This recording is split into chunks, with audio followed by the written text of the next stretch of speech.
Hello everyone. आज हम जानते हैं एआई क्या होता है, एआई का फुल फॉर्म क्या होता है। एआई का फुल फॉर्म होता है आर्टिफिशियल इंटेलिजेंसी। इसका हिंदी मीनिंग होता है कृत्रिम बुद्धिमत्ता। आर्टिफिशियल इंटेलिजेंसी वह टेक्नोलॉजी है जिसमें मशीन्स या कंप्यूटर्स को मनुष्य की तरह सोचने, जो मशीन्स होती हैं या कंप्यूटर्स होते हैं उनमें क्या होता है, प्रोग्रामिंग की जाती है, मशीन तैयार की जाती है।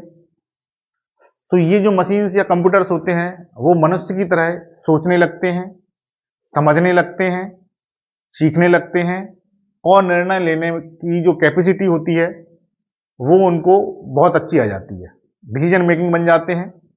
एआई की मदद से मशीनें अनुभव से सीखती हैं और अपने कार्य को बेहतर बनाने का काम करती हैं। लेकिन एआई के कुछ एग्जाम्पल हैं जिनकी हम बात करते हैं। यहाँ पर देखें आप, स्मार्टफोन है, ये सेकंड है आपका, ये आपका क्या है, स्मार्टफोन है। और ये सेल्फ ड्राइविंग कार्स है। जैसे कि आपने देखा स्मार्टफोन्स में, आपने देखा होगा आजकल जो फेस की जो लॉक, जो मोबाइल होता है, स्मार्टफोन होता है, वो उसमें लॉक होता है, फेस लॉक कहते हैं जिसको हम। तो वो एआई की मदद से हमको स्कैन करता है, फिर इसके बाद में ओपन होता है। ये यूज होता है स्मार्टफोन में हम बात करें तो, ठीक है ना। आंखों की रेटिना की हम बात करें, आई रेटिना जो होती है उसके माध्यम से भी जो एआई का यूज किया जा रहा है। जो स्मार्टफोन आ रहा है उसमें इस प्रकार का लॉक डाला जाता है या बना दिया जाता है, स्कैनिंग की जाती है, जिसके माध्यम से हम मोबाइल के लॉक, स्मार्ट मोबाइल के लॉक को ओपन कर सकते हैं।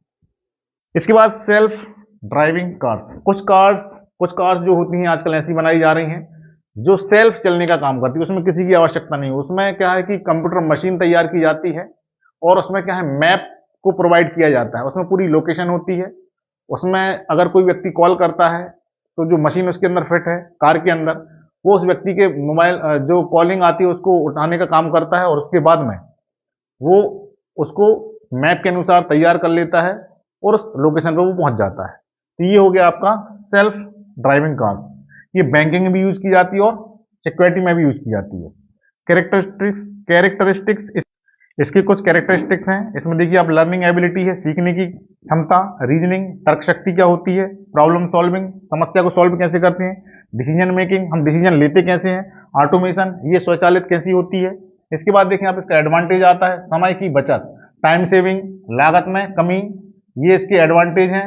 ये डिसएडवांटेज हैं, रोजगार की कमी, भावनाओं की कमी, मशीनों पर निर्भरता।